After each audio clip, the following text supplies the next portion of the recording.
Hello, everybody. Thank you so much for joining us.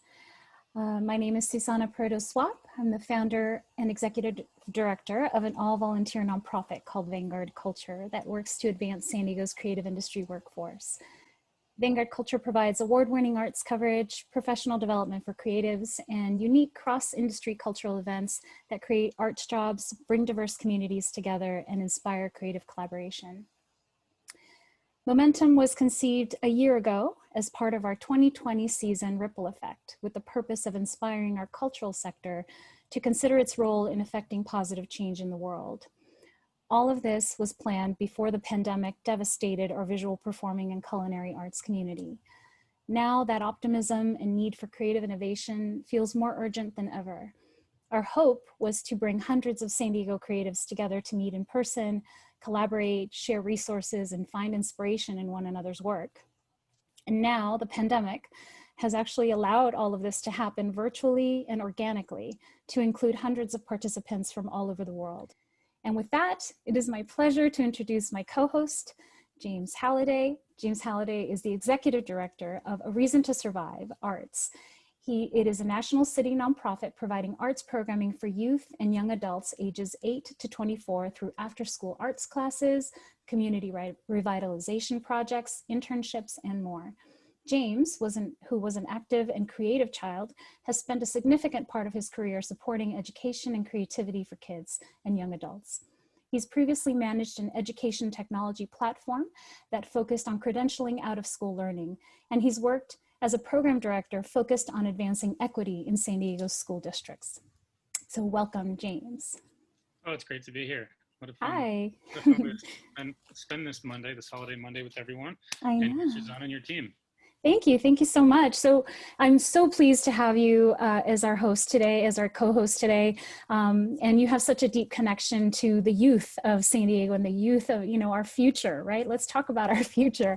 Right. You've spent a lifetime as a champion of creativity and arts education for youth. So from your point of view as executive director of A Reason to Survive, what is your sense of the state of the arts right now? And please give us some perspective about where we were in arts education before COVID hit, where we are now, if you have a sense of that, and perhaps some thoughts about where we're going or what you would like to see happen.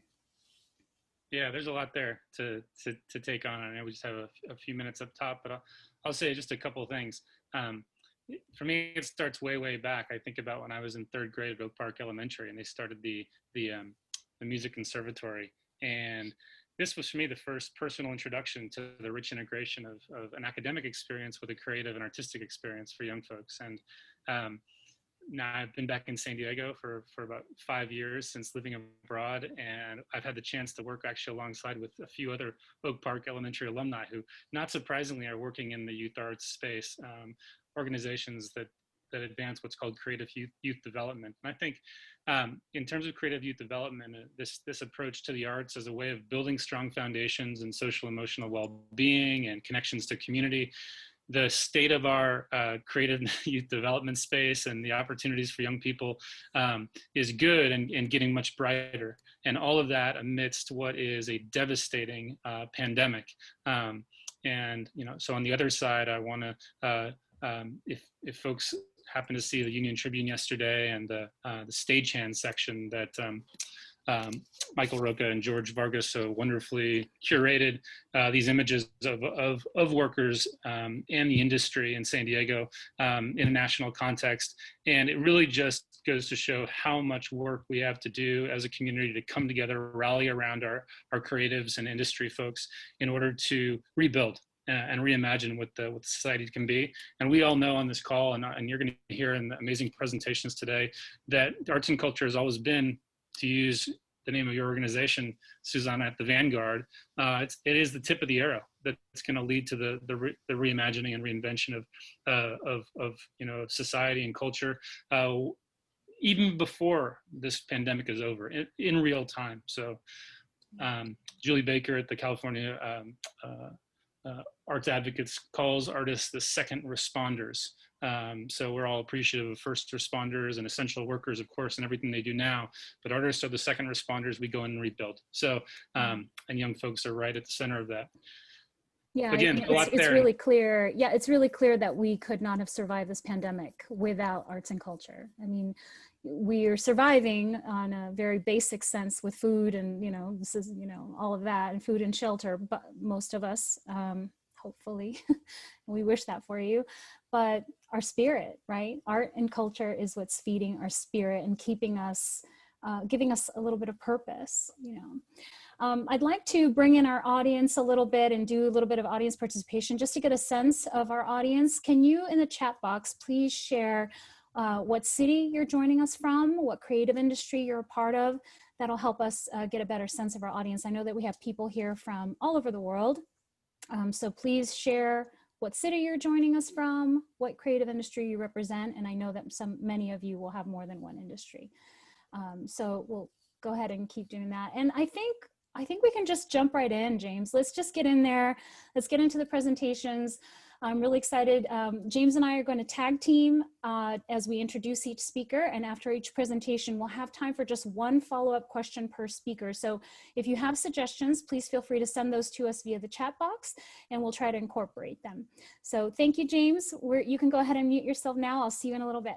And with that, it is my pleasure to introduce our first speaker, Shaun Cassidy.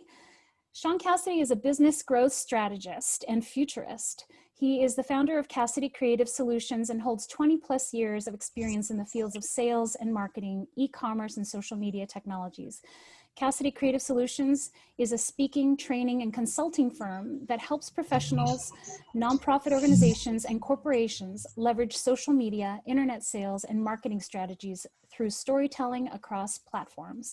Many years prior to founding Cassidy Creative Solutions, Mr. Cassidy worked with Travelocity as a customer relationship brand manager. He also participated in the development of its contact pilot training program that led to customer service training manuals for over 1,500 Travelocity employees.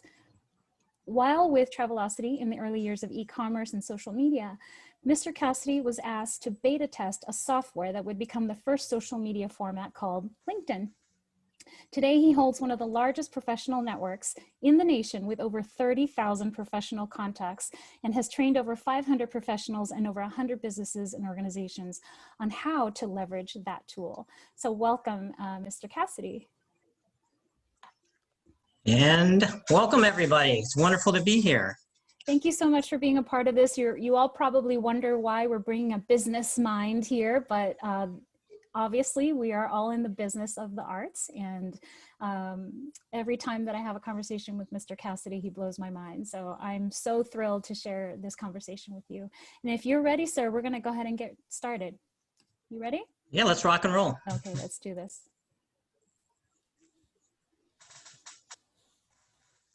So it's wonderful to be with you all today.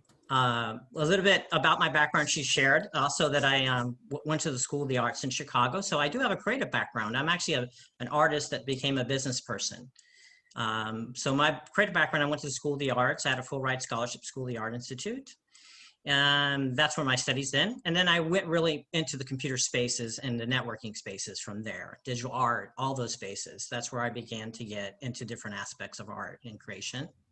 And that was about how I network with people and get access to people. That was the development of my world, really. So my access world is how you get access to people, how do you do business with people, and how do you do it fast and efficiently, and through the virtual spaces and through the social media and internet spaces. So that's really what I focus on in the aspect of how we work together to make a living and get access to people to make a living. So my work really relates around that kind of world. It's connecting people together on a constant basis and making everything an infinite circle of communications. That's the purpose of what I do and how I'm doing it.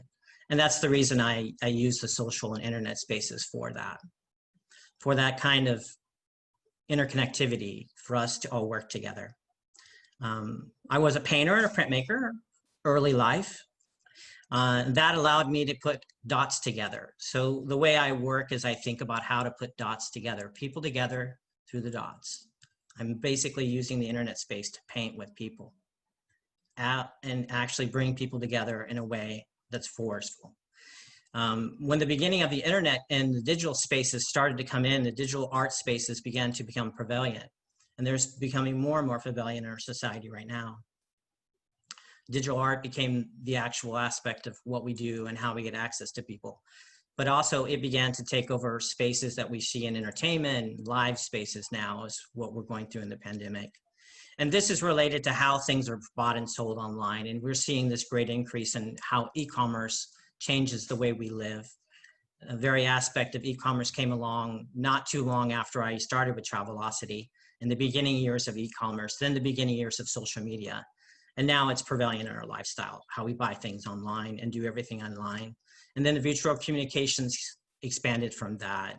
And now we're dealing in the virtual space at all times in our communication spaces. And this is really how the future of business is going. And it was happening long before the pandemic reached us. It was on its course. When I worked and did the beta test for LinkedIn, what I realized after reaching my first 10,000 contacts on LinkedIn, that I could get access to high-level people, and it became odd. I wondered how I could get access to higher and higher level people. So when I hit 30,000, I realized I had interconnectivity with people and I could get access to high-level CEOs and corporations. And that's when I realized there was something infinite I could get access to. I could get access to infinite amount of opportunities. And I began to train people on how to do that, how to get infinite interconnectivity and opportunities in infinite space that we live in the digital world that is all over our globe now. It's now hooked to satellites and now hooked to virtual reality. So right now, as we speak, all the major areas, including SpaceX, are putting up the satellite areas, putting over our whole world in satellites, now into virtual reality. And this is what's going, where our spaces is going into the virtual reality of education spaces, and it's disrupting many of our industries now into the virtual spaces. And this area is where we're gonna see the massive expression changing the way we work and live forever. It will never be the same. And it was on a projection long before the pandemic, but it has accelerated maybe to another decade into that because of the pandemic. So now what we have is a massive opportunity. When I'm talking to people, they don't realize how big the opportunity really is. The opportunity is infinite and global. We can communicate globally, we can work globally. The thing is, we have not learned how to do the e-commerce correctly and virtually do the retail sectors correctly in our creative spaces, but it's coming. And that can only be done through heavy collaboration. Right now, every arts organization around the world really is looking to collaborate, but needs to collaborate to survive. And to thrive, it can thrive through that collaboration because it can begin to put all those sectors together that drive its ability to make a living. And this is where we have to begin to really be very strategic and strategically align ourselves, give up our egos, and ask how we can help each other to make a better world. This is the most important part I think we're being taught right now in our society. Now, the bigger part of that is if you would have researched anything in trends right after the pandemic, China did get approval through Alibaba for 5 patents to do digital currency. Our own government is under investigation to do and develop digital currency. It is coming, my friends. It's not cryptocurrency, it's coming. Digital currency is coming. And that's going to change how everything is bought and sold in the world, not just in the United States, but in the world. And that's how live entertainment is going to be interconnected and how we're going to be in the live spaces, because things will be bought in different ways, not through physical cash. It'll be bought through digital cash. And this interconnectivity is going to expand past borders, past cultures, and passed into the universe, because we're literally right now, they're hooking the satellites together as we speak. The satellite communications are linking together. If you do any research about it, you'll see that it's true. And that's where it's going over the whole area of this interconnectivity, connecting us at a rapid, rapid rate. And the beginning of social media and the beginning of the internet was starting that. And now we have an opportunity like no other to actually collaborate digitally in a way and bring ourselves into spaces all over the world and present ourselves all over the world, our creativity. So I'm honored to be here today to witness what has happened with Vanguard Culture. I was honored to be part of the early development of this nonprofit and to advise the nonprofit. And today what we're seeing is an amazing opportunity. And it's something we should all feel we're blessed at, because this infinite opportunity is here for us now.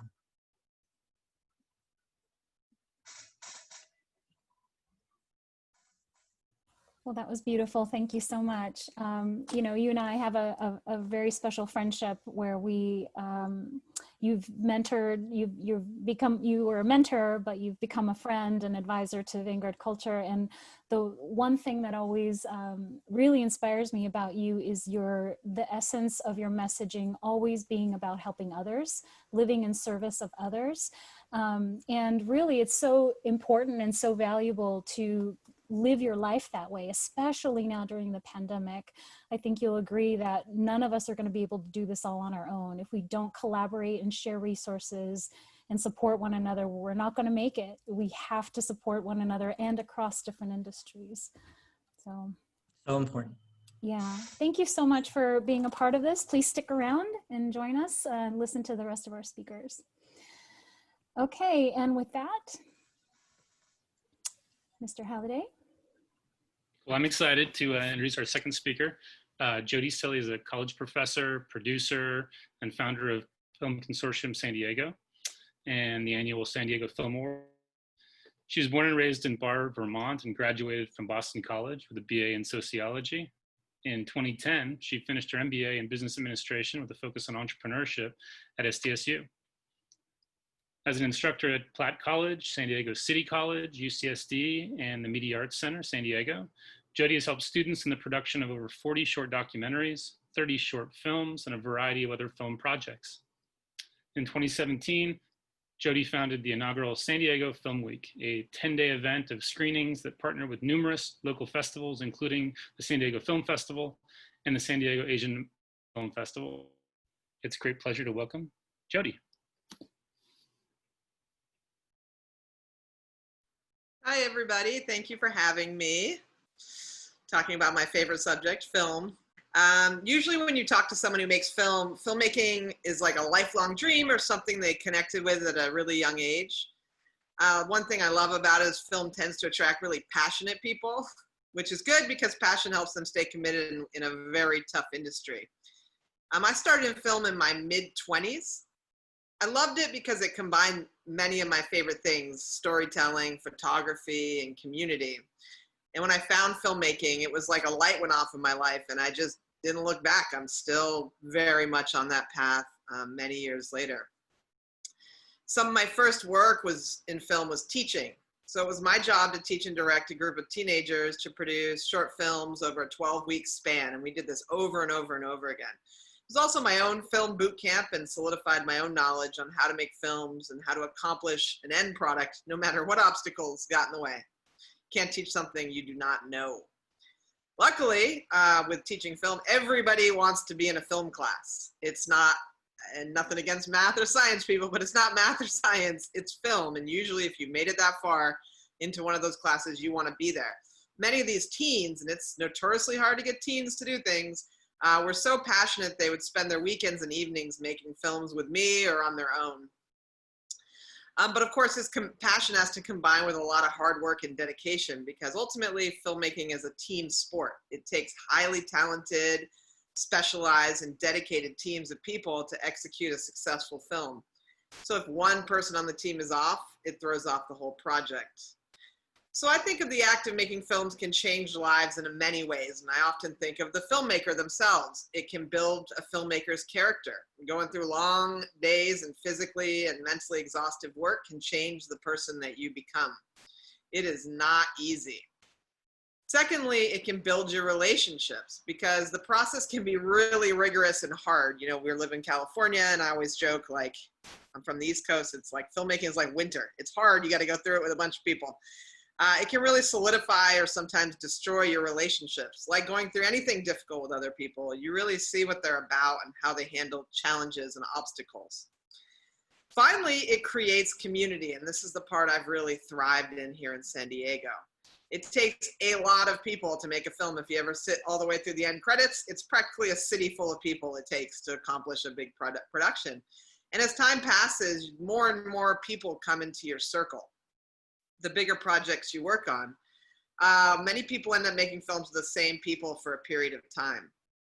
On the other hand, film changes lives in entirely different ways for the audience. The audience, lucky you guys, get to sit back and immerse themselves in the film without being really distracted by thinking about what it took to actually make the film.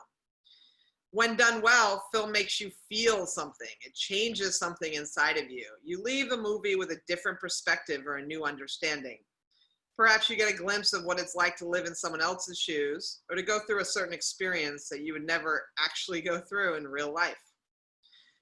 Film has the ability to immerse the watcher in another world, whether that's a real or fantastical world or somewhere in between. The messages of film can be so powerful that it can change people and it can change the world. The class I'm teaching currently is all about how films, we just watch films that actually changed the world, that made massive changes because of their content. To have this power as a filmmaker, to be able to create this experience for others is a gift. To be able to change people's perspective and understanding of the world and each other is powerful, and one of the reasons many filmmakers stay involved and stay the course. Not many people have jobs they get to impact the world in such a unique and creative way. Personally, I'm entertained by all sorts of movies, not just the world-changing ones. I think the ability to just entertain, just the ability to tell a story, entertain and engage an audience is so important and is so difficult in itself. If you can change the world with film, then you've really found the Holy Grail. Oftentimes, audience members don't understand all that goes into making a film. Sometimes it feels like people think you just hit record button. I've had people say this to me, and the film just materializes on the screen. Maybe it's better that you don't see all the work behind the curtain. Maybe when watching films, ignorance is bliss. You can enjoy the film without the distraction of recognizing the process. Whether you're a filmmaker or film lover, it's hard to ignore the impact that films have made in our world. Here in the US, we are in a place where movie watching is an essential component of how we relate to each other, learn about the world, and define our culture. Most of us grew up surrounded by films and watched countless films starting at a very young age. Film is magical. Film is sexy. Being a part of the process and the creation is so magical as well. We as filmmakers have the ability to immerse and engage that few other art forms have. And that can be very satisfying.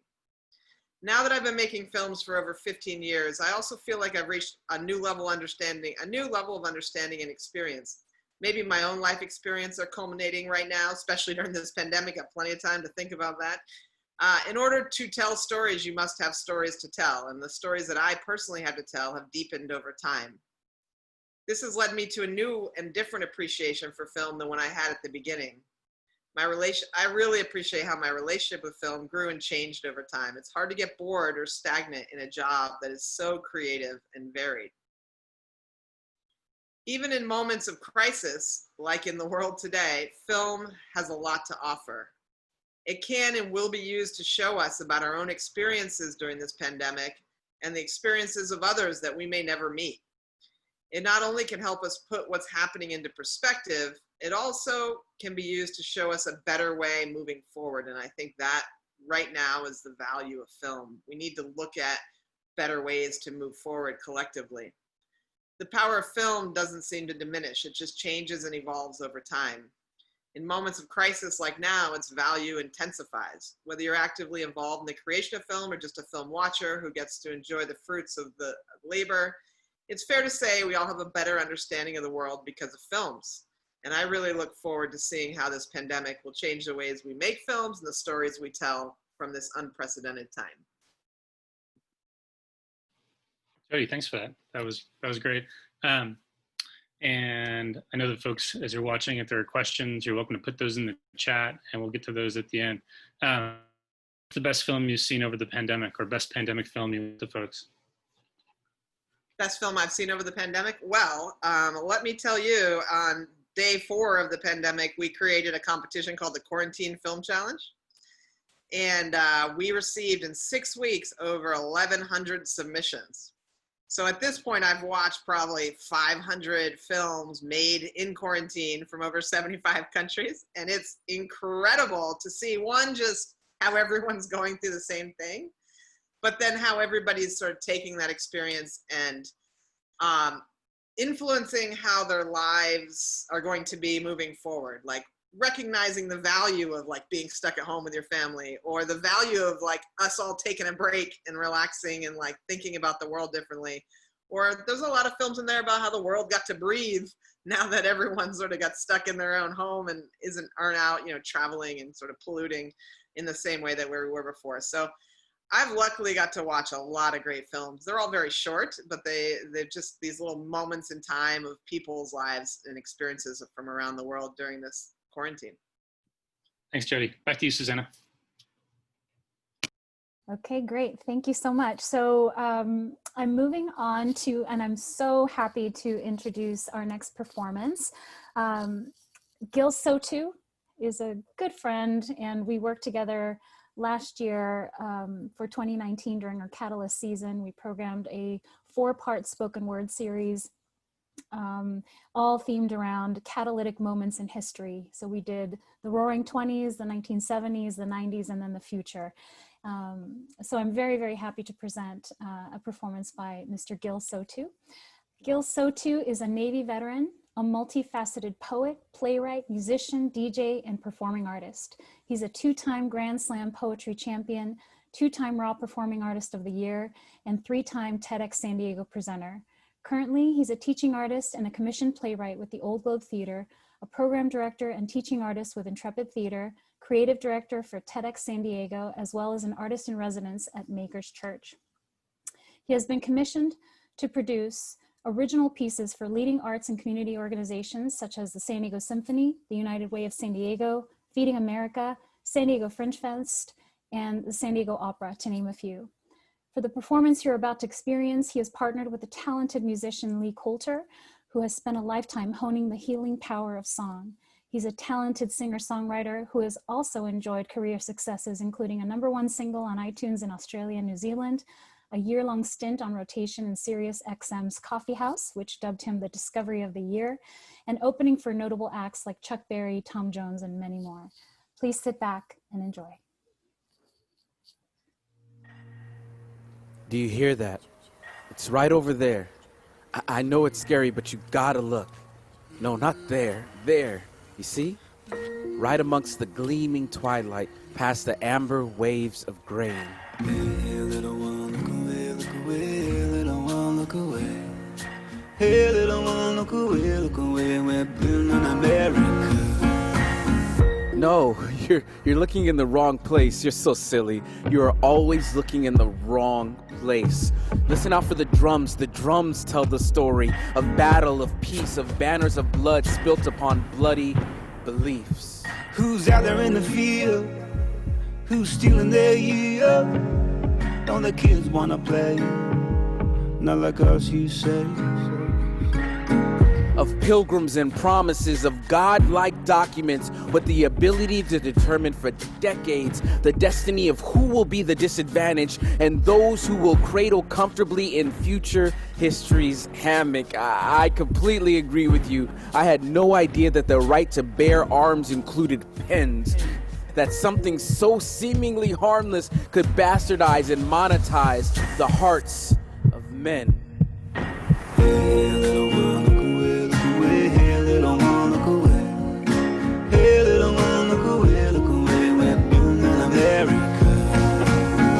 Listen for the drums, they tell the story. Tell me you see that. Past the oak tree and all the dark fruit hanging from it.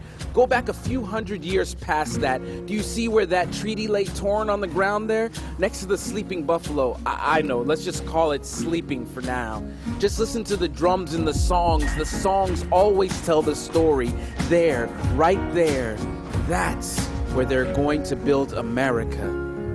No. We're not invited yet, but we're coming anyway. We are marching in like a college drum line, like swans escaping the winter into the beating heart of the sunshine. And this time, we are going to keep watch. This century, we will stand century. We can't look away. We cannot look away. Still, I don't understand it. Why's he hurting that man? She is begging him to stop. Seems wrong, does it not? And the water's rising, and the case is climbing. How'd we get like this? Just what did we miss? This is the most important movie you will ever see. Don't walk out of the theater after the fancy special effects. Pay attention to the end credits, to who is the director, who are the producers, who was involved in writing the script and what was their inspirations, who has the key grip upon your community, and who are merely actors playing a role. Do you know any of this? Do not look away this time. I know the plain text on the screen is boring, so while you are reading, listen to the score in the background, the soundtrack, the drums, the songs. The voices always tell the story. The drums, the songs, the voices always tell the story. They are saying, we are here. This is the spot where the revolutions happen. If that word is too buzz for you, call it a renovation. This is the spot where the second great American renovation happens.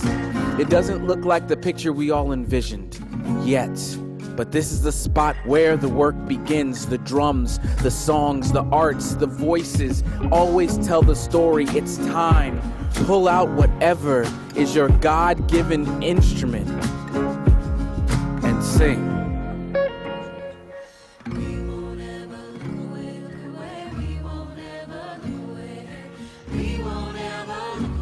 This isn't the time to look away. This isn't the time to shrink. You do not serve the world by hiding your light, your truth. We are building something here. We are building something right this time.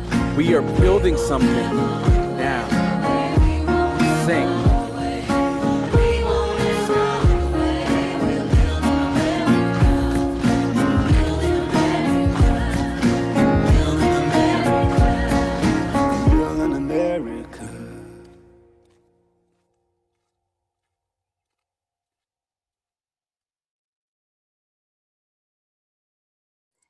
That was just amazing. Gil, I know you're on. If you want to jump in and say anything about that video and that collaboration, you're very welcome to. Yeah, give me a second. I wasn't planning on. No, you don't have to. It's okay if you want. I'll just say we have a couple minutes. Yeah, see if I can do it. There we are. Hey, everybody. That was, I just want to say thank you to Vanguard Culture for helping showing this. It's only premiered once at TEDx San Diego, and it's going to go through the TEDx site. But because Susanna and I are such good friends, I gave you guys a sneak preview of it. And I hope you loved it like we loved creating it. And big shout out to Lee Coulter, who really was the impetus of this. He had came up with the chorus a while ago and just asked me to really put my stamp on it, and then we created the rest together. So yeah, that's it. It was truly beautiful, and I'm so glad I watched it a few times before, so that this time I didn't have to pull out the tissue, but it's just so inspirational, and I look forward to working with you again and again in the future, my friend. Yeah, definitely. Thank you so much. Thank you so much. Bye. All right, with that, we are going to move on to our next presenter. Allison Andrews is the founder of Fashion Week San Diego and president of APA Business Consulting. A passionate entrepreneur, Andrews founded Fashion Week San Diego in 2007, growing the year-long event to become one of the biggest and most prominent Southern California fashion events, and the only binational fashion week in the world. Prior to launching Fashion Week San Diego, Andrews founded APA Business Consulting, a consulting firm that supports startups and entrepreneurs with business and brand development, marketing and sales strategies, as well as event production. Andrews' passion for helping and empowering others is apparent in all that she touches. In addition to her full-time commitments with Fashion Week San Diego and APA Business Consulting, Andrews is an active community member, sitting on the board of several not-for-profit organizations and donating her time to support others. In 2013, she was selected as a finalist for San Diego Business Journal's Women Who Mean Business. Andrews holds an Associate of Arts in Merchandise Marketing from Fashion Institute of Design and Merchandising, FIDM, and Bachelor of Science in Organizational Leadership from National University. Allison, welcome. Thanks for having me. Thank you. So if you're ready, I'm gonna let you just get started. Yeah, let's do it. We're going to go through how fashion has evolved over the years and where we're going. Let's do it. So everybody, jeans, right? We all have jeans in our closet and we love it. This was one of the biggest revolutions, in my opinion, to the fashion industry. In 1871, Jacob Davis and Levi Strauss really changed the landscape forever when they invented denim jeans. I don't know anybody who doesn't own a pair at this point. It's actually a $108 billion industry from last year. Next is couture. Most of us think about couture and we think of Parisian fashion houses, but the first dressmaker and bespoke fashion was done by Charles Frederick Worth, and he was kind of the godfather of, I guess you could say, haute couture. And this is actually one of his looks, one of his evening gowns that he made, and it's pretty cool. So fashion, now we have bloggers, but what did we have before that? Harper's Bazaar was definitely the Bible to the fashionistas, launching in 1867. And this is actually one of the first covers they did when they added the extra A to Bazaar, which they did later on. But this became kind of how people got their fashion through the decades and their information. The next real big wave, or the biggest impact to the fashion industry, was definitely during World War I, with Coco Chanel revolutionizing the woman's dress into pants and trousers. And we think, oh my gosh, how could we not wear trousers? Well, there was a period in time where that was not relevant and not apparent and not appropriate. So thanks, Coco Chanel, for that. Next is the power of pret-a-porter, which translates now, if you know, to fast fashion. Before, you had to have clothing made for you. Now, with pret-a-porter or fast fashion, you could go into a mall or a department store and have garments in a size range that you could find. I think the next biggest wave and thing that hit the fashion scene and added an impact to creatives and everyone alike was let's make it a mini, with the mini skirt. This was a big deal from French designer André Courrèges, and he invented it. It actually was invented. It wasn't a thing until 1964, and it definitely sparked a big trend in the 60s. This is one of my favorite images by far, and it really is style is eternal. Yves Saint Laurent changed the way we look at the dress and women dressing up with the woman's first kind of pantsuit, tuxedo suit. This was honestly the first woman's pantsuit, and it's still a classic today with the tuxedo black blazer, and it really did change the landscape for how women could dress to go out and be seen. Next is street style. He paved the way for bloggers and what we do for social media now in the fashion scene, with Bill Cunningham on the streets, his column in the New York Times. And he was the first kind of sartorialist, or a real blogger, I guess you could say, without being a blogger, a photojournalist of fashion on the streets of New York.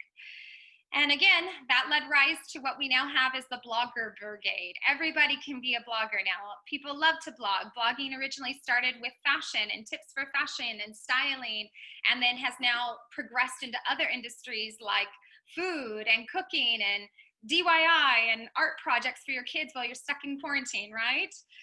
Now, the other big thing that really moved the industry was definitely the rebels of fashion.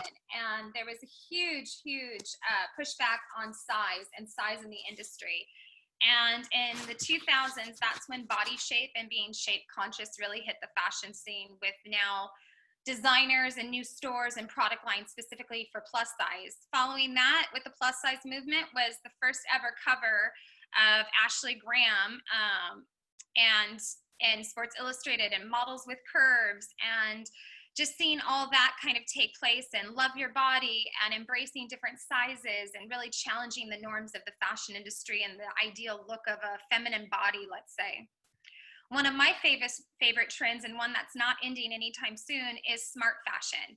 So starting with as simple as a Fitbit when that first came out, to now everyone has an iPhone that, you know, is a watch, or there's even the Ring, there's the smart finger, there's even technology in clothing that can keep you healthy and alive now and monitor your body pressure or your insulin. And then online fashion, of course. People got comfortable with Amazon happening and designers opening Etsy shops, and shopping online now is common.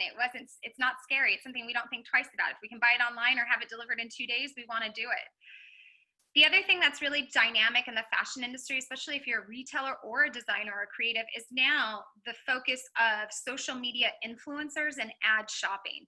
That has really changed how we market and communicate and tell a story to our potential customer, and also how our customer is influenced. They're looking at these influencers. Okay, socially responsible fashion. I absolutely adore this trend. This is huge. People want to know that it's eco-friendly, organic, sustainable, not using child labor. This was a big kind of ugly, dirty secret of the fashion industry, and it was exposed. And it also took into account fast fashion again and how you get those cheap goods. So sustainable and socially responsible fashion was very important. The newest trend, and one that's a little hot button, but I love, is the innovation of women's undergarments. They haven't been changed for centuries and are very archaic, and some don't even work for most body shapes. And now they've had advances where underwear can even be period underwear, where you don't even have to have those women's products. So it's very interesting what's going on in the undergarment industry for women. Next is alternative materials. This is super cool, especially if you're a science geek or you love technology and biodiversity. Coming up with alternative materials that are more sustainable, like mushroom dresses, vegan leather, using milk fibers, and also creating dresses like this one, 3D printed. This is by Iris Van Erpen. She's incredible. All she does is the most incredible couture designed 3D printed, alternative material, just out of this world looks. And this is one of her first looks that debuted at Paris Fashion Week. Then we get into where we're kind of all right now, and what we've been embracing the last couple years is athleisure. This is a new fashion category, and it's the one step above sweatpants and yoga attire that's now acceptable to wear out of your house and do business in even. And that's where we're at. And ending on the last thing of pandemic, retail, and fashion. Where are we going? Where is this all going? You know, retail exists as far as a brick and mortar is unfortunately dying very hard. And online sales and directly selling to your customer is continuing to rise. Men's fashion has been on the rise for years.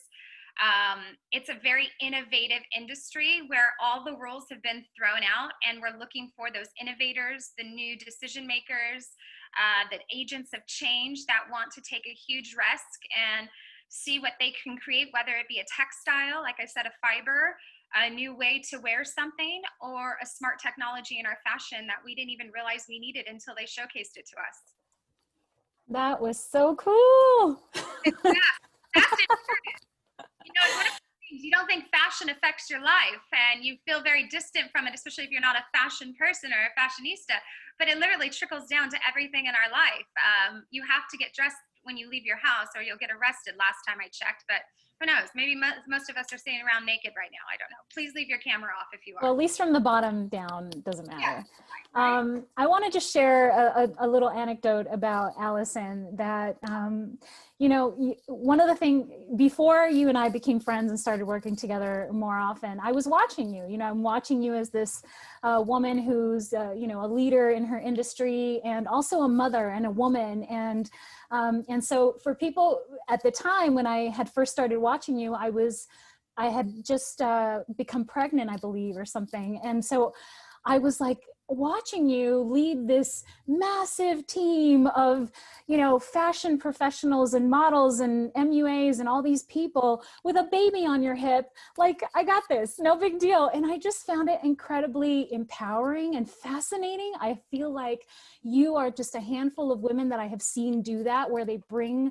you know, their children, their babies into their work environment and are so unapologetic about it that it really inspired me to believe that I could do that too. So thank you. I just want to share that. It wasn't my choice. I was in that position where I think many people on here, we have a passion, we're creative, we have to pay the bills, and then now we have kids. What do you do?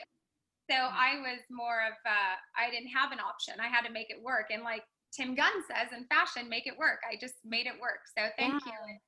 You know, it's funny, just a quick, I know we're on a time thing, but Lee and Gil have actually performed separately at Fashion Week San Diego. And I'm so honored that I've had the privilege to work with them in the past, and it's all full circle. And there's very much an underlying theme here today of collaboration, teamwork, and as big as our big city is, it's very small. And once you go around the creative community, it's pretty intimate, and I'm happy we're all here at Vanguard Culture and you're bringing us all together. So thank you for that. Yay. Thank you so much. Thank you for joining us. Thank you. Up next, we've got Ted Washington. really excited to welcome Ted. Ted's an artist and an author, a poet, and a reluctant businessman. He now lives in San Diego after spending time as an apprentice draftsman at a brewery in St. Louis, an Internal Revenue Service employee in Springfield, Missouri, and a retail sales rep in Denver, Colorado, and temporarily homeless vagabond turned baker on the beaches of Venice, California. Ted is the founder of Puna Press and the performance group Pruitt Ego.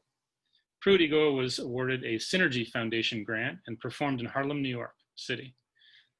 Ted won the Brand 37 Purchase Award with the Glendale Library, acquiring one of his artworks for their permanent collection.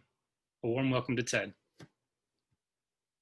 All right, let's go ahead and start with this. So this is I run a reading called Palabra, and it basically started because of La Bodega Gallery. And this is Chris and Sony, the owners of La Bodega Gallery. When they decided they wanted to have a reading, I told them I would find a host, and I could not find a host in time for the start, so the host became me. We really are all about cultivating community because of the location in Barrio Logan, which is under a lot of pressure for gentrification. The person you see in the background back there, and throughout this whole slide shows me all about the people. That's Carla Cordero. She hosts a reading up in Oceanside called Glassless Minds. And this right here is Anna Zappoli and Paul Jenkins. The whole thing when we started Palabra was to make sure that it was all about collaboration and experimentation for established poets and a breeding ground for new poets. A great story here with Anna and Paul is that one day I was at a show with Paul, and he goes, "Hey, I want you to meet my mom." And his mom walks up and goes, "Hey, Anna." And he's like, "How do you know my mom?"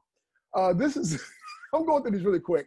Because the word is in all kinds of art forms, this is the San Diego award-winning hip hop group, Parker Meridian. These are friends of mine, everyone in this group, because I also am involved in the music world.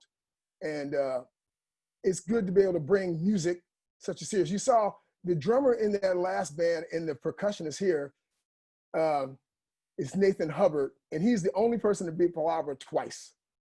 And the girl singing opera, this is opera and poetry quartet that he put together. It's awesome because once again, I believe in collaboration and experimentation. This is a poet from TJ. This is Andres Hernandez. And we would be remiss if we ignored the idea that San Diego and Tijuana are closely connected. It is truly, we are one city. The arts go across the border. Many artists I know live on the other side of the border. This is Angela Narcisco Torres, and she is an award-winning poet. She's been in many publications, and I had the honor of being able to ask her to come to Palabra, and she said yes. And I was just like, thank you, thank you, thank you, because she is an incredible poet. The other thing is we believe in first-timers. Like I said, without the first-timers, I don't know how you would grow the foundation of what you're doing. And so we try to bring in as many young people as possible. This was Sonny's son. It was awesome. He came and he was like, "Hey, I want to get on that mic," and we let him. Also, the great thing is poetry can be in many venues. This is Dr. Adrian Amaransabia. He was one of the original founding members of the Taco Shop Poets, and they did poetry readings everywhere, in taco shops outside at night, in coffee shops, in weird places outside at night. And it was just great that he would come in and be part of the show. This is Olivia Gatwood. She's from New Mexico. And she is also a nationally acclaimed poet. And I had to go see her at the Casbah. As you can see, she also brings music in with her poetry. And it was awesome just to see that music and poetry have gone hand in hand. The word with music has always been there. Speaking of different venues, this is the Acid Vault.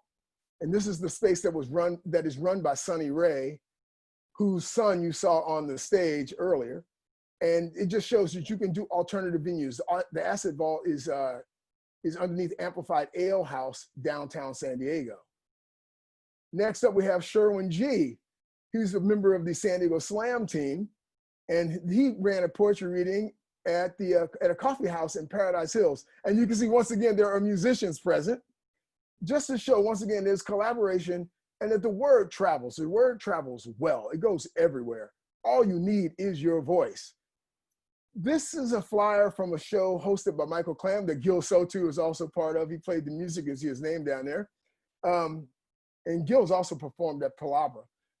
And this just shows you that, you know, poetry is not restricted to any one venue. It can go everywhere and it can perform with art. Sometimes you use art as a prompt. This is also showing that things end. This was the very last poetry reading at Ducky Waddles that was up in Encinitas, Leucadia area. It was one of my favorite spots to read. It was packed. And this was the very last show. It was sad, but we all knew it was coming because, well, he was getting priced out of being in the spot. And the same thing happened to La Bodega Gallery. This was the closing of the doors. Basically, our space closed at the end of last year. Our last reading was in December, but we knew it was not over. We just put everything on hiatus. The next picture coming up, I'm just gonna be killing head, is the new space. La Bodega Gallery opened a new space still in Barrio Logan because once again, it is all about community. And what you see, the poet you see here is Reggie Gaines, who is a nationally award-winning poet who was part of Def Poetry Jam. And he was the very first poet we had at our space. This is Ashley Nicole, and she was, sadly, she became the last poet at the new space because, well, once again, as we all know what happened, COVID comes along and we had to stop.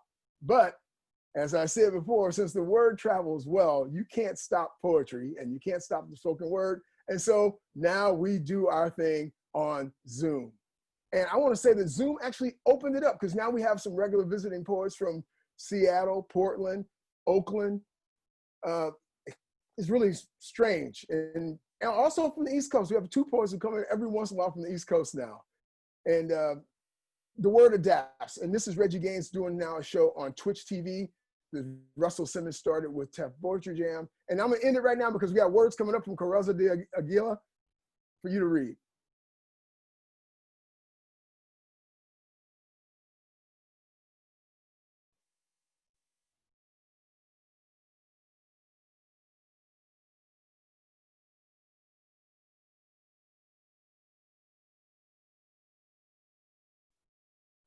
I threw that up there for everyone so they could see that it's about developing relationships with people and themselves. Because I remember when she first wanted to do it, when she first decided to do it, she was unsure. And it was great that she came out of it reassured. Ted, thanks for that presentation. I love word travels fast. It certainly does across all mediums. You gave us a great gallery of places around the city, present, past. Tell us, right now in these times, where can we tune in the coming weeks and months to the next poetry reading? Palabra will be up again this Thursday on Zoom. You can find that on all the social media, Facebook, Instagram. I even throw it up on Twitter.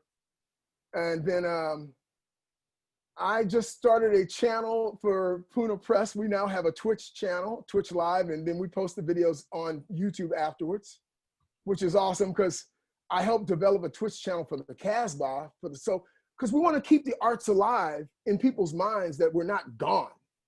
And, you know, and once again, I am adaptive, man.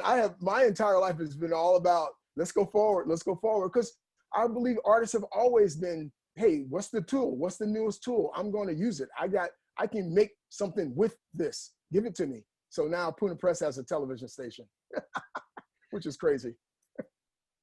Fantastic. Thanks for sharing today. Back to Susanna for our next performance. And thank you guys for having me. Thank you.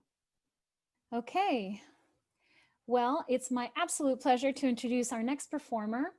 If you join us for session 1, you know who she is. Jamie Shadowlight is an explorer of sound and a channel for vibration. Jamie is an NS design artist and represents their CR5 electric violin around the world. NS Design was founded in 1990 by award-winning instrument designer Ned Steinberger to develop and produce instruments that advance the state of the art.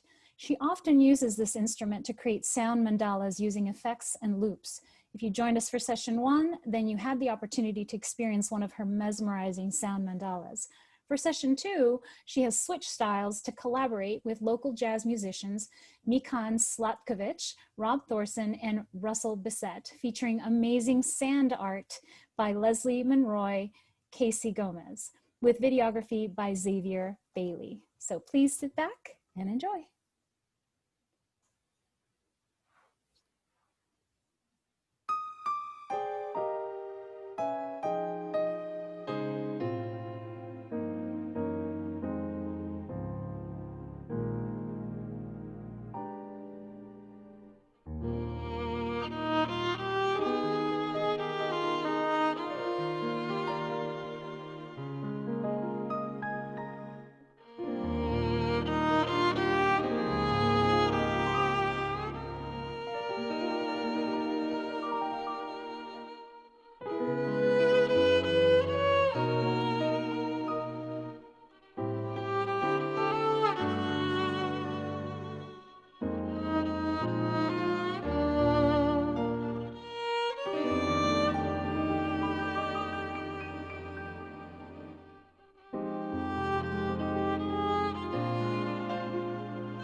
Wasn't that lovely?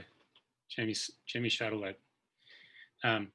Just so you folks know, there's some questions in the chat. They'll be getting the video and links and other names mailed out to you. So have no fear, we'll capture all that for you.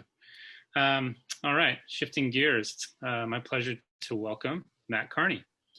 Matt's the executive director of the San Diego Ballet. He's a native of St. Louis, where Matt began his dancing career with Modern American Dance Company and later with the Williams Henry Contemporary Dance Company. Matt was drawn into the world of dance as another way to convey his interests in equality, social activism, and general malarkey. The rich history that is bestowed upon all dancers was received by Matt with reverence and has guided his life since his first dance class. After the recession in 2008, something shifted in his perspective, and he began to dig deeper into dance on a systemic level.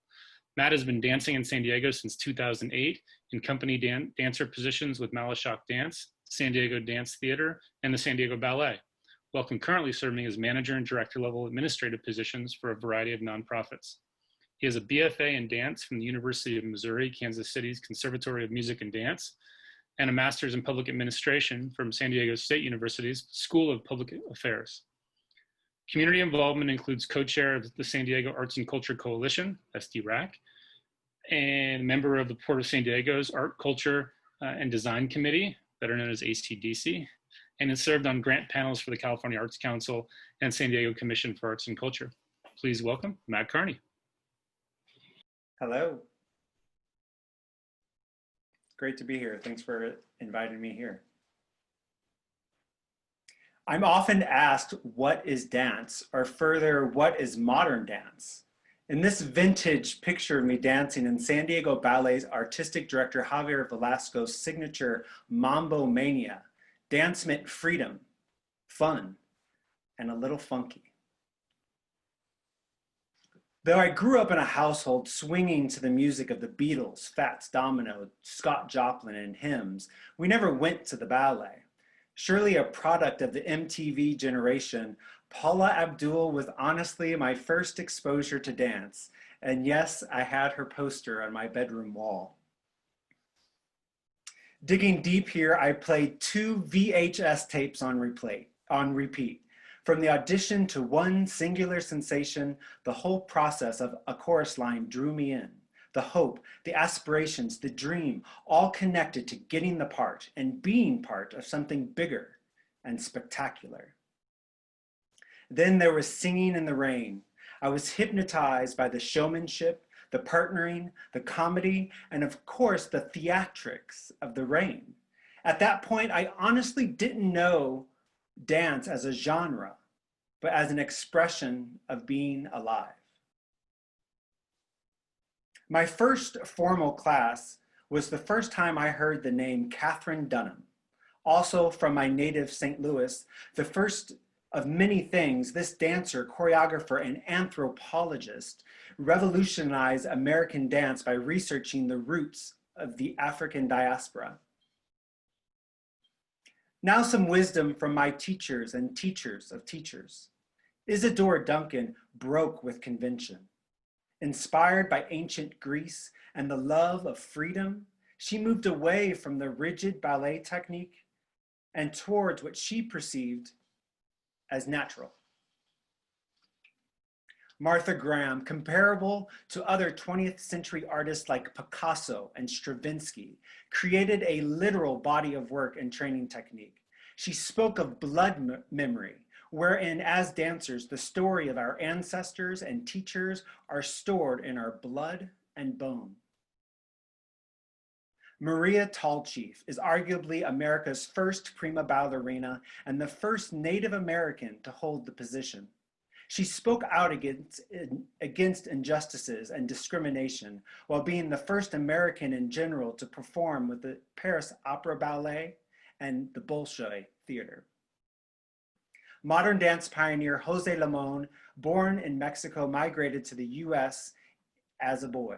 He created a literal body of work with a technique still relevant today. His company was the first dance company to travel abroad on a cultural mission to the US with the US Department of State. Eric Hawkins blended the worlds of ballet and modern dance as one of Balanchine's first US students and dancer and husband to Martha Graham. His work shifted away from psychology and toward that of ritual to celebrate humans, animals, and natures. His technique incorporated kinesiology and was a bridge to the semantic practices we see today. After his experiences with the civil rights movement, Arthur Mitchell, the first African-American principal dancer with the New York City Ballet, founded Dance Theater of Harlem, which became the first Black classical ballet company and the first major company to prioritize Black dancers. La Ballet Trocadero de Monte Carlo is the foremost and premier all-male ballet company, proving that men too can dance on point and in travesti. Known for their satirical and comedic approach to classical and romantic ballet, and also the ability of their dancers, it is the most toured dance company in the world. The Lester Horton Dance Company, led by Horton, who also created a literal body of work, was among the first choreographers in the US to insist on racial integration in his company. You may recognize members in his company like Alvin Ailey and Carmen de Lavallade. Bill T. Jones and Artie Zane were personal and professional partners. At the forefront of their work was a political and social focus, and at the time, even an overtly celebration of their personal relationship, while also incorporating contact improv and often spoken word. Now, let's think locally. Disco Riot is a collaborative movement-based arts organization building a movement through movement. Their current Move American project serves as a PSA with a clear action item: vote. Mariah Performing Arts is Chula Vista's premier performing arts center, offering multi-generational training in dance, theater, and music. Founded with love and solidarity, they have created a safe space for creative expression and uplifting marginalized voices with the performing arts. The Rosenbachs Project, a contemporary ballet company, makes ballet intimate and accessible. They have created space for artistic growth and exploration by offering dancers and choreographers opportunities to collaborate. Check out their In Focus series by local artists. San Diego Ballet, with resident composers Gilbert Castellanos and jazz legend Charles McPherson, we take ballet out of the traditional Anglo hierarchy and into the present with annual world premiere dances to original compositions by San Diego artists. This is from the monumental work Revelations by Alvin Ailey, who said, "Dance is for everybody. I believe that dance came from the people, and it should always be delivered back to the people." Now, this isn't a history lesson, but a celebration of the beacons along my path. To me, even through a narrow lens of my experience, and even that as a white male, it is clear to me that #MeToo and #Black Lives Matter. Dance is literally a body of work. It is you, it is me, it is community. Matt, thanks for that. You've, in telling the history, I think of the inspirations, and not a few from your home city and state in Missouri. Folks might know that Misty Copeland, principal ballerina, is from just across the state, from Kansas City. But you're also talking about the social implications, the issues of justice, and how contemporary forms of dance are responding to their times. You in your own life here have not only been an artist, but an activist, and your role right now as co-chair of the San Diego Regional Arts and Culture Coalition, among others, gives you a chance to advocate for the arts, but also these pressing social issues that you're talking about. Can you talk a little bit about that work in this intersection of arts and activism in your life and your colleagues and the present moment we're in, the year we're in? Yeah, thank you. I mean, I think with dance, and particularly modern dance, you see, you know, as you take ownership and control over your body, it is an act of resistance. And it's not to be forgotten that that is the true root, and especially the root of American modern dance. And I think, you know, as we head into and, you know, getting away with the COVID process of, I think we all kind of got into the commercialization of producing shows and selling tickets. And I think that this is a time that we can reevaluate what you know, came before us having to adhere to budgets and apply for grants, what really started this. And for dance particularly, it is a social movement. That's great. Thanks for joining us today, Matt. And again, folks, if you've got questions for Matt or any of other speakers, drop them in the chat and we'll have some time at the end. And for now, back to Susanna. Thank you. Matt, that was really beautiful. Really, really beautiful. Thank you for sharing. Okay, and now it's my pleasure to introduce our next speaker. Sarah Austin Jeunesse joined the staff at the Moth in 2005, and as executive producer, she has worked with hundreds of people to craft and hone their personal stories. She's one of the hosts of the Peabody Award-winning The Moth Radio Hour and launched the Moth's global community program, coaching storytelling workshops in the US and Africa to highlight world issues, including family, homelessness, and public health. Moth stories that she has directed in the past decade have been told during the United Nations General Assembly and as far afield as the Kenya National Theatre. She believes stories have power and can change the world by creating connection. Welcome, Sarah. Okay, hi. Hi, everybody. Thanks so much for having me. It's great to be here. I'm excited to tell you a little bit about the Moth and the way the Moth and our kind of storytelling has evolved. Okay, so the Moth, if anyone here does not know, is a not-for-profit arts organization that's dedicated to the art and the craft of true personal storytelling. So we celebrate the commonality and the diversity of the human experience. And one of the top questions I get asked is, why is it named after a bug? So the gentleman who started it years ago, his name is George Dawes Green, and he grew up on St. Simon's Island off the coast of Georgia. And he would sit on his friend Wanda's porch, and there were holes in the screen, and the moths would come through the holes and they would circle around the light. And he and his friends would tell stories on that porch, and they would call themselves the Moths, and they would say, the Moths will meet tonight. And what I love about him telling this story is that, in fact, when they're sharing stories, they weren't talking about the time that it all worked out or the time they made the best decision possible. They were talking with each other about the time when they perhaps were in the wrong, or they didn't make the right decision. They were basically telling on themselves.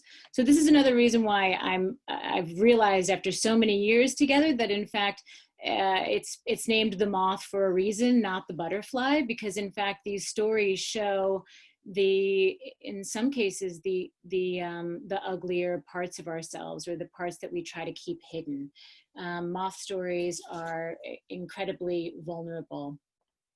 So after a while, George moves up to New York, and he's going to cocktail parties, and he sold a book, and he's living a very razzle-dazzle life. And at these cocktail parties, he's realizing that no one is listening. Everyone is waiting until they can interject and tell a bigger, better, funnier, stronger, deeper story.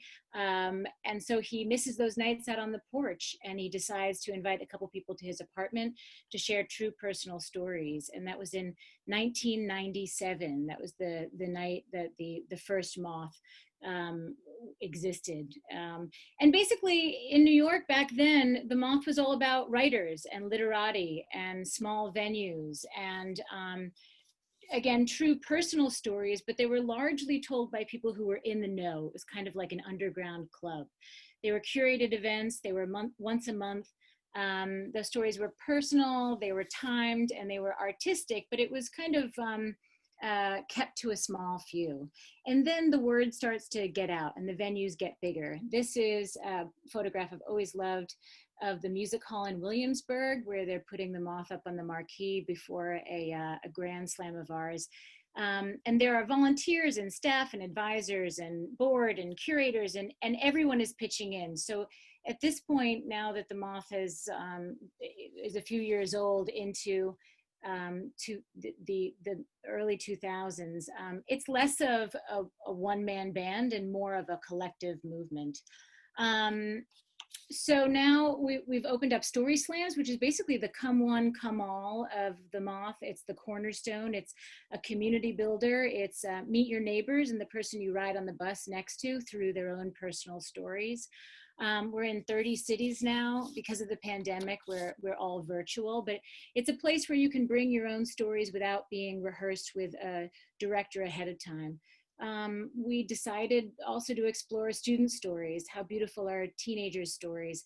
So we're in public schools now, working with educators on their stories and how to include personal stories in curriculum with semester-long residencies. The Moth also has community and global workshops. So we work now, as the years have gone on, in criminal justice. We focus on human rights issues because everyone has a story. So how can we attract people who aren't coming to us necessarily and challenge dominant narratives in order to use storytelling to continue communication and conversation. By 2008, our shows have exploded. The venues are ranging from 100 to 6,000. What I love about this is from a Los Angeles show. The shows sell out before you know who's on the bill. You're just coming for great, true personal stories. In 2008 and 2009, the podcast and the radio hour begin. So we are now able to be heard on many different radio stations, including here in San Diego. And what we're doing is attracting listeners from all over the world. And the more the Moth grows, the more we realize that this is way beyond just art. We are actively challenging convention. We are finding funny and engaging and unexpected and very moving stories with these unique nights that we are curating and directing and producing all over the world, where people with very varied viewpoints are colliding. So with every story, you see the world through another set of eyes. And that has become increasingly important in the last few years. And on stage, of course, sometimes there are people that you'll recognize. Here we have Hassan Minhaj and Tig Notaro. So sometimes there are comics and we'll have astronauts, but we also might have somebody's grandmother. We've had voodoo priestesses. We've had, over 50,000 people who've taken the stage and told stories, because this isn't a performance, remember, it's a meaningful experience that is artfully shared. So we think of stories as a gift. There are young storytellers as young as 10 and older storytellers as old as 98 we've had on our stage. This is Beverly Engelman with a great story about a hip replacement, brought the house down. This is Amanda Banura. Amanda is from Uganda. She works in sexual and reproductive health. And as you heard at the very beginning, Moth stories have been told during the UN General Assembly. This is Amanda at Lincoln Center. She uses personal stories now in her advocacy work. And it was a real wow for the Moth, for me, and for everyone involved when, as you can see here, there were Moth stories told at the UN.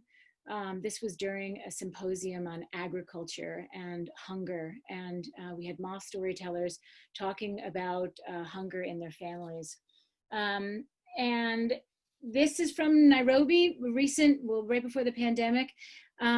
These stories are now used for social justice, for equal rights, for women and girls, for justice reform. In this showcase, actually, the First Lady of Kenya was in the audience and members of parliament.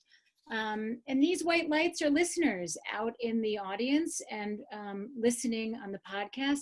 What we realized is it looks like the Moth is a storytelling organization, and it is, but we're really asking people to practice the art of listening. And at this point, over 2.5 million people hear every Moth story that goes out. And we're realizing that by listening, we're building empathy and we're making people feel a little less alone and maybe find a pathway to peace through true personal storytelling. I know that sounds a little sweet, but I really believe that. So tune in, consider sharing your own story, hold space for stories. That's really important, and help make the world a better place. Sarah, that was so lovely. Thank you. Thank you for sharing. I have to admit, I think I've listened to every Moth story. I'm a big fan. So thank you for honoring us with your time and creative brilliance. I'm one of those people that you can catch at the grocery store pre-COVID times, guffawing out loud at a story because of the Moth or sobbing. And poor people are like, "Are you okay?" I'm like, "It's just a story," you know? So I really do appreciate that. I appreciate a storytelling because I'm a theater person, you know, coming from that component. And I just love human stories. And I am also an undeniable optimist and an idealist. And these types of stories that you all are sharing are creating that sense of community for us. And there are tears and there is laughter in all of this. And I just really appreciate you and appreciate all that you guys do. Can I ask you just a quick question? What has been your favorite story? I'm sure you've been asked that before. Oh my gosh, there are so many. I like one, Cynthia Riggs actually told a story. I like stories from the older generations, and Cynthia Riggs told a story about getting a curious package in the mail that had cryptograms that had been kept for 60 years from a secret admirer back when she had her first job. And the story basically tracks how she'd sworn off of love, and then when she was in her 80s goes on a quest to get it back.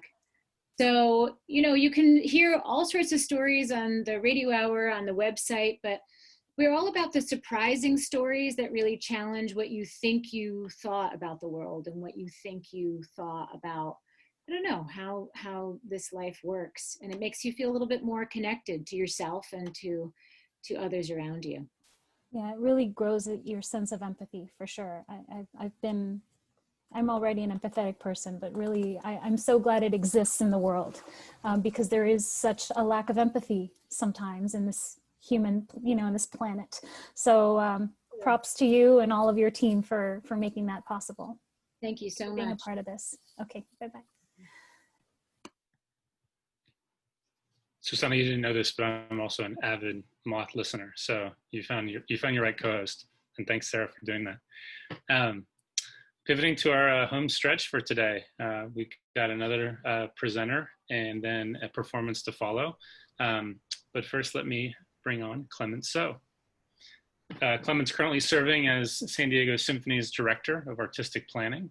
Prior to relocating to California, he served as the Artistic Administrator at New York's 92nd Street Y for over 10 years, planning and producing classical, jazz, and American songbook concerts.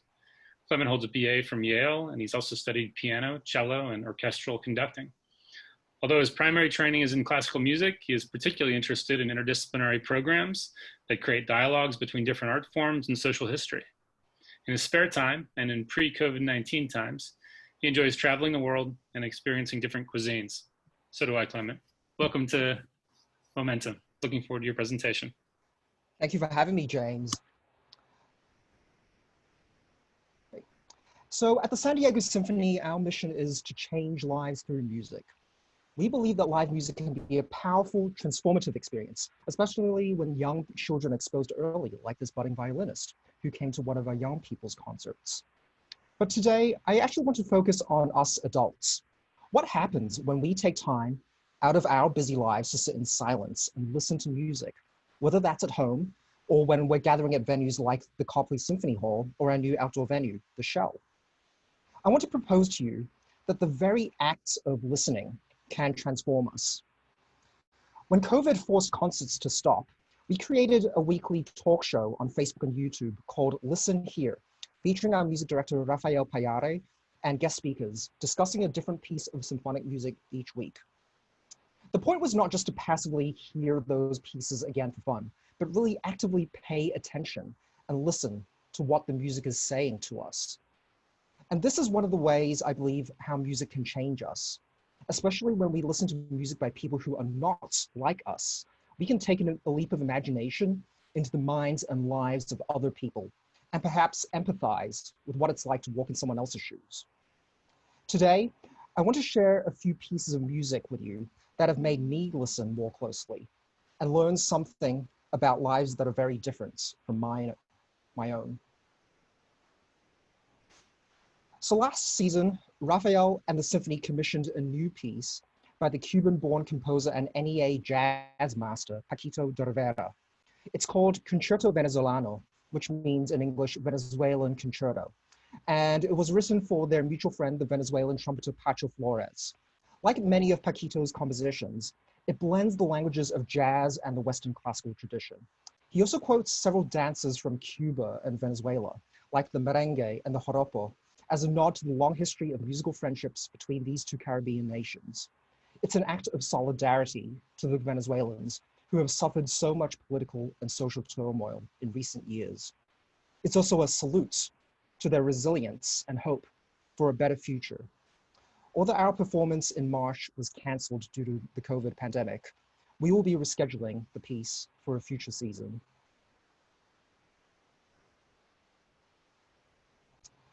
So I recently discovered the work of American composer Allison Loggins-Hull, who is also a flutist and, fun fact, performed with the rapper Lizzo, as you can see here, at the 2020 Grammys. I've been really struck by her piece called Homeland. Written in 2018, the composer was influenced by the civil war in Syria and, closer to home, Hurricane Maria. This piece questions the meaning of home when it is in political turmoil, devastated by a natural or human disaster. As I listened to this piece, I was very moved by the haunting mix of pain and cautious optimism, of remembering a home that's now lost. It also reminded me that not everyone is as fortunate as I am to be sheltering at home during this pandemic. You can hear this piece performed by the Symphony's principal flutist, Rose Lombardo, in an upcoming online program later this month. So the last piece that Raphael performed with the Symphony before we shut down back in March was Symphony No. 11 by Shostakovich, which is subtitled The Year 1905. Shostakovich was a 20th century Russian composer who was commissioned by the Soviet government in 1956 to commemorate the revolution of 1905. The symphony is a cinematic retelling of this story of how the Russian people rose up against their oppression by the imperial Tsarist regime. On Bloody Sunday, the people gathered peacefully in front of the Tsar's palace, only to have the armed guards brutally charge and kill many protesters. This music asks the listener to remember those who were killed and to keep up the fight against oppression. But I think the symphony wasn't just a piece of Soviet propaganda. Many listeners of the time thought the composer was also commenting about the recent Hungarian uprising of 1956, when the Soviets repressed the Hungarians' demands for freedom and change. When we first decided to program this piece, we couldn't have known that protests would be breaking out across America in 2020. Even though this music is written about events over 100 years ago, its message, I think, still rings true today.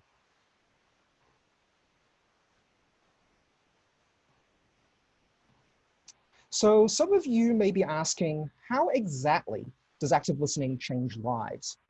For one possible answer, let's listen to a piece by Beethoven, perhaps the most iconic of all dead white male composers out there. So this is a tune that many of you will know.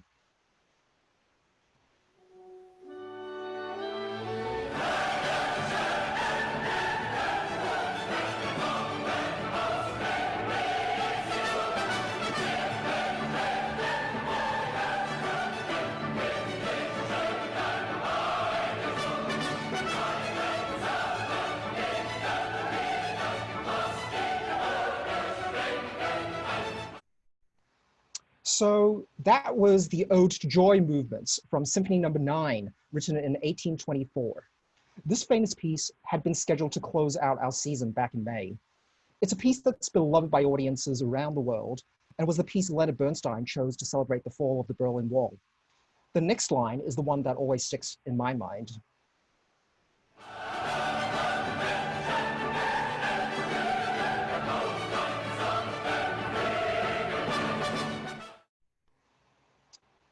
Those words are by the German playwright Schiller from the time of the European Enlightenment, when many believed in the ideals of liberty, equality, and fraternity. Today, it can be difficult to keep believing in such naive utopias where all men become brothers. But I think music can help us to keep up the hope and remember the dream, even when the music stops and we have to go back to the imperfect world, so that we can keep working for the change that we want to see and need to see. Thank you for listening.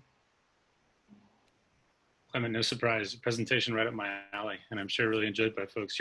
You're connecting these strands of music with what's going on not only 100 years ago, but today in ways that really illuminate the directions the symphony's taken. Can I want to drill down briefly with a question on that. Sure. Reaching new audiences, reaching new mediums is part of what the Symphony has been doing recently in its outreach, its educational efforts, and I'm sure you and colleagues have been part of that. Talk about some of the new collaborators and new directions that we have to look forward to during the pandemic and especially afterwards. That's a great question, James. Especially during the pandemic, like virtually every musical ensemble in the world, we were really forced to pivot to more online modes of programming. You know, it's incredibly difficult to make music together when you can't be together. So we are moving, of course, to programming that involves more elements of talk.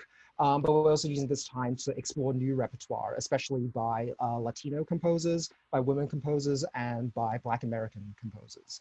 And in the future, our new venue, The Shell, is in its final stages of construction, and we see that venue as a space for experimentation where we can bring together many different art forms in a beautiful, larger outdoor venue where we can also take advantage of the beautiful natural surroundings that San Diego has to offer. So stay tuned for more. Wonderful. Thanks a lot. Thank you. We are at that time to introduce the last performance that you'll be hearing, everyone. It's a special pleasure to make this introduction because this is this piece of music you're going to hear. It comes out of a program that the organization I lead, A Reason to Survive Arts, has in collaboration with Art of Allon. The program's called Young Artists in Harmony, and I'm sure Kate Hatmaker, the director of Art of Allon, is on this call, so shout out to Kate. But today we're going to celebrate Fernanda Baltodano. Her piece, Knittens, is an original composition that emerged from the spring cohort of Young Artists in Harmony. And the Young Artists in Harmony program is an 8-week intensive exploration of classical composition by young people across the South Bay and South San Diego, an opportunity to work with professional musicians on an original work, something that not many of them have had the chance to do before, and then to realize that through presentations and performances alongside professional musicians. And in pre-COVID times and once upon a time in the future, we'll have a chance to do those live performances and invite live audiences to enjoy. But for today, Fernanda, who's currently a student at Mesa College, has Knittens to offer everyone. So without further ado, presenting Fernanda Baltodano's Knittens.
incredible. If Kate Hatmaker, you're out there, if I unmuted you for a second, if you want to just say a little bit about that collaboration. I know we've got just a minute or two.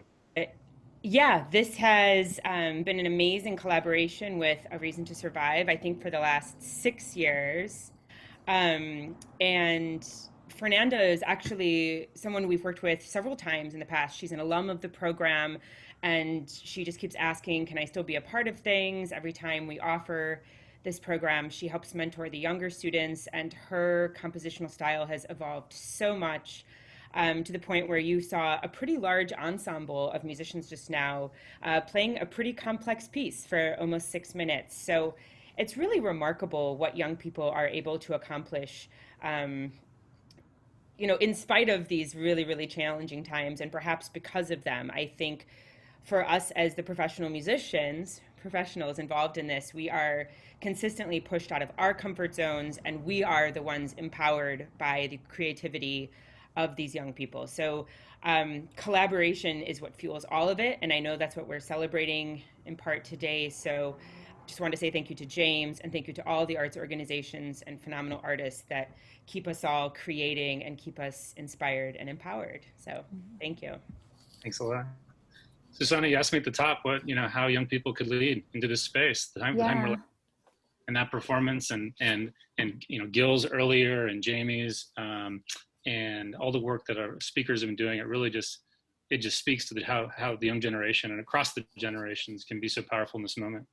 Yeah, I mean, I think we couldn't have ended this with a better performance. One of the things that I keep thinking about with everything happening in the world is that it's really the youth. It's the young people that are leading.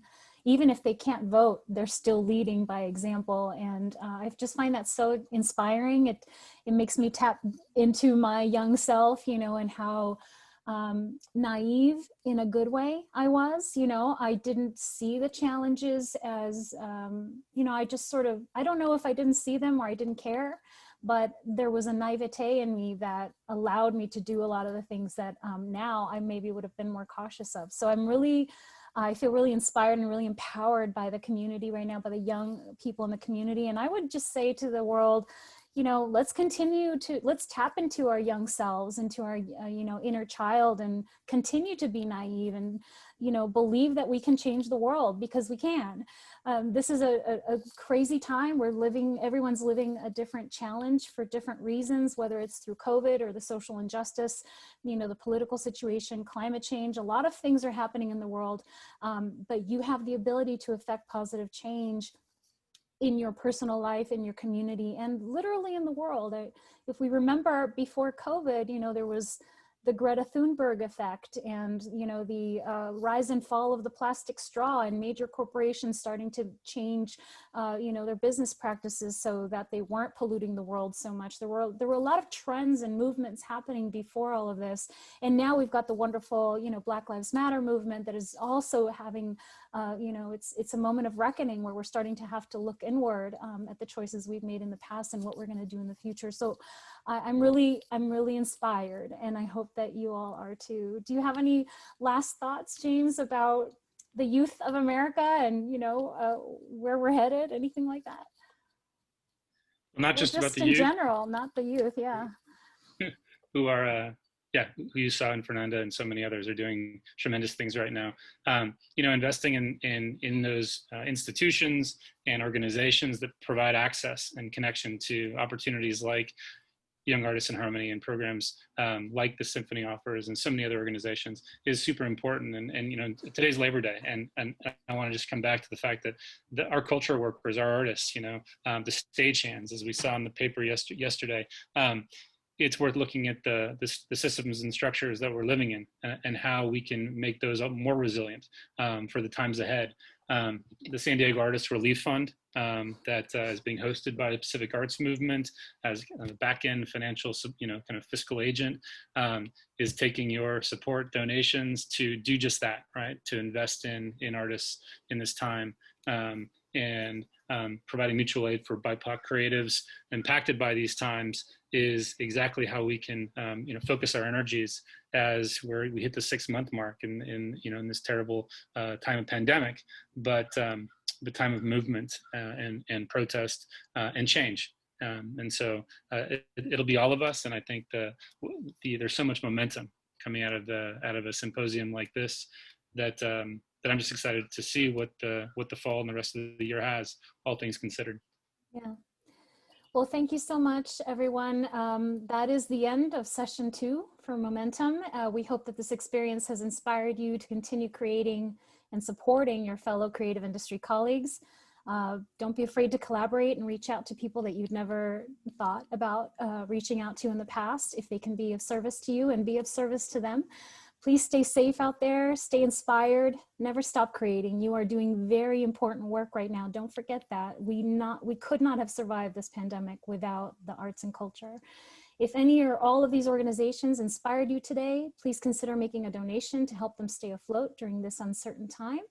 And you may visit our event page for more information about the organizations that were represented. A big thank you to James Halliday and A Reason to Survive for partnering with us on this event. We wish you all the best. You may follow Vanguard Culture on social media at Vanguard Culture, at Culturally Savvy, or visit vanguardculture.org to be a part of our season. Thank you all so much, and be well.